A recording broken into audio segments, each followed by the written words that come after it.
So as His Excellency mentioned, we've been working with an extraordinary group of innovators, regulators, customers, suppliers over the last 4 or 5 months, which was preceded by about 6 months of informal conversations, thanks in no small part to Bruce Fenton, who I believe can't be here today, and his work about a year and a half ago at the Dubai Blockchain Conference at DIFC. At that time, or where I was lucky to be a speaker, I really didn't expect to see very many people in the audience, and I was quite surprised to see something on the order of 80 to 150 people that I had no idea who they were. And my job is to know cool people in Dubai and to figure out what interesting things are happening. So it was stunning to me to see this entire community working in blockchain and Bitcoin that I had no awareness of. So at that event, I echoed the sentiments of His Excellency Mr. Al-Alili and said, we really want to explore this with you. We want you here. But I was very busy with some other projects at the time, and thanks to Walid Driss, Walid is here somewhere, he was very persistent and said, these people want to talk to you. There's really some critical momentum happening here. We want you here. Let's do something. So we began an informal series of conversations to help us understand what blockchain was and how we could help to facilitate growth in the ecosystem here. And that led to the Global Blockchain Council, which, as His Excellency mentioned, has today over 44 extraordinary institutions, from regulators to banks to multinational corporations to small startups. And so what I would like to do today is introduce my panelists. These are just 7 of the 44 members on the council. And when I say members, I don't mean individuals. I mean corporations, government departments, entities, regulators. So it's quite a huge group of people. And the point of the Global Blockchain Council is to learn by doing.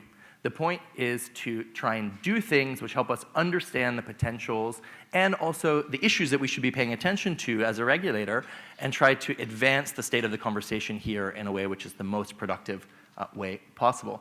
So today we're very proud to announce 7 pilot projects, and these are 7 of more than 20 pilot projects that have been developed over the last 2 or 3 months. These are the ones that are both ready to be announced today and can be spoken about in public. I can say with confidence there's at least as many that are ready to be announced today but are not yet comfortable speaking in public. There's a lot of extraordinary work happening behind the scenes, and there will be more pilot projects coming in the next few months as well as they develop and the partnerships form. So without further ado, I'm going to let each of the panelists introduce their pilot project, and the goal of the pilot projects is to complete these within the next 3 to 6 months.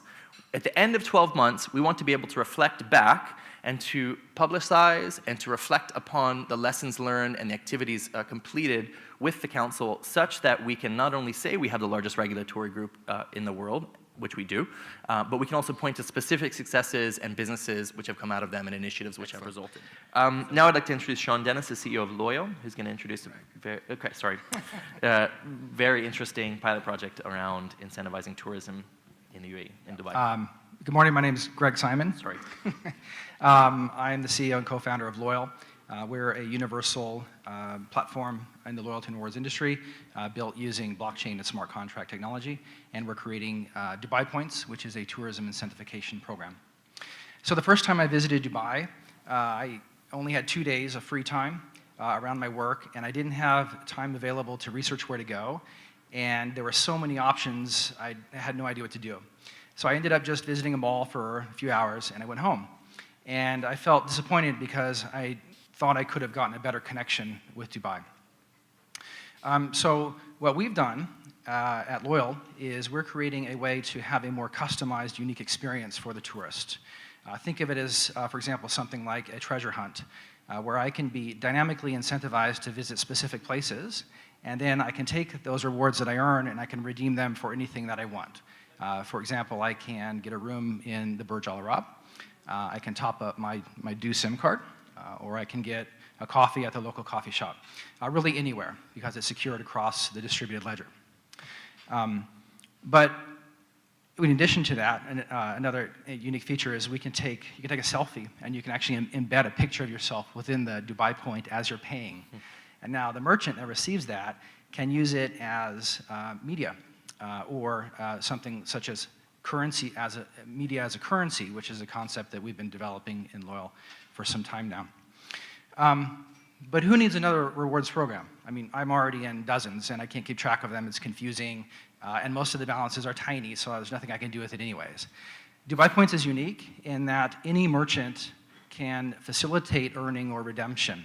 So I can take all of those tail balances that I have, and I can use those as Dubai Points, aggregate that value, and I can redeem it in one place for whatever I want. But we take it a step further than that. We allow customized incentivization specifically for me. And this is made possible with our smart contract technology. So imagine I'm walking around town, and a few blocks away is a point of interest that's similar to things I've visited in the past and I enjoy, but I don't know what's there. So I can be notified, hey Greg, this place nearby is something that you would probably enjoy visiting. Why don't you go and you'll get 2 or 3 times the normal reward value for going. And I look at it and I say, hey, yeah, that looks great. And I go and I enjoy visiting there. So in the future, the data we can use to incentivize behavior can be anything that's measurable. It can be who I'm with, where other tourists are at, congestion, how many times I've been there, the temperature outside, perhaps, or really anything, as long as we have access to that data source. But now as the number of tourists grow, and as these tourists go home, now they can take a piece of Dubai home with them, so they have a connection. And they can even spend it at a local merchant at home. That local merchant in their home country or their hometown, all they have to do is access the Loyyal network, which is simply downloading a wallet that is permissioned to accept it, and now they can spend their Dubai points anywhere they want at home. And this illustrates the scalability of a secured distributed network. Incidentally, this is where I would mention for the technical people here, that we've developed our own proprietary modular blockchain stack we call Abstracted Value Consensus Protocol. It's a permission stack that's designed specifically for the loyalty and rewards industry, because that's all that we do. So if anybody wants to know more about that, come talk to me later. Super. So it's much bigger than just tourism. This Dubai Points program can help people living here to achieve a more rewarding life according to their own personal lifestyle. And that can be help to bring Dubai towards being the happiest city by 2020, right? So in conclusion, we have a number of very exciting partners that are already involved in our program, and I hope I don't forget any because it's growing. A major airline, Jumeirah,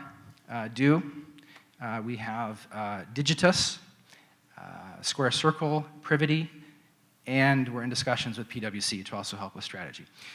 So in true Dubai style, we want this program to be huge. So if you have interest in participating in any way, please talk to us. Thank you. Fantastic. Thank you so much, Greg. That's fantastic. Very brief summary. Who has any questions? Open to any questions? Yep.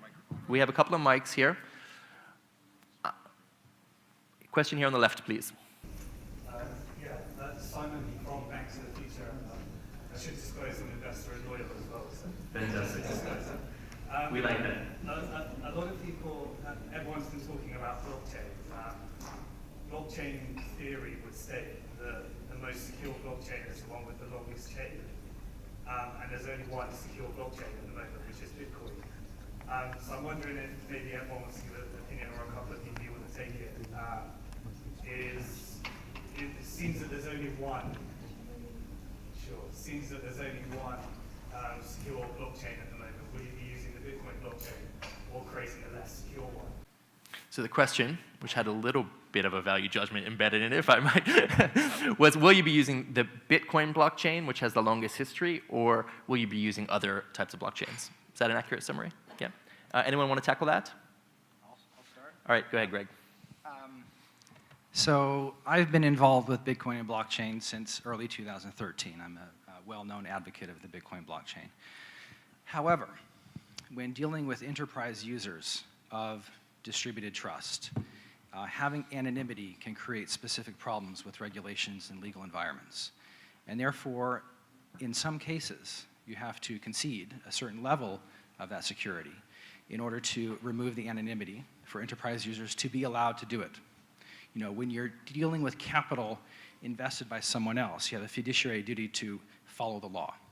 And one of the things that's difficult is if you are in a financial transaction with an unknown entity, and therefore you can't quantify the risk of that counterparty. To allow for blockchain to receive enterprise adoption now, mainstream, a certain level of permissioning is a solution. Long term, who knows what happens, but for the immediate term, that's a way for us to get it out into enterprise users. Greg, you're perhaps one of the most consumer-facing applications here, although the medical health records one will obviously touch many people's lives. In your experience selling this to regular users, if you will, how have you found the most effective ways to communicate the value without getting into too much of the technical detail? The most effective way is to let Sean do that.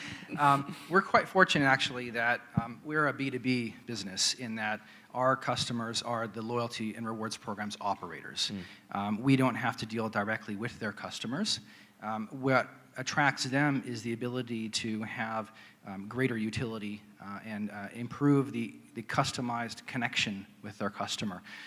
But when they, for example, we have clients on our platform now, and the integration of our stack behind the user interface is totally seamless. The user doesn't even have to know that blockchain is powering it.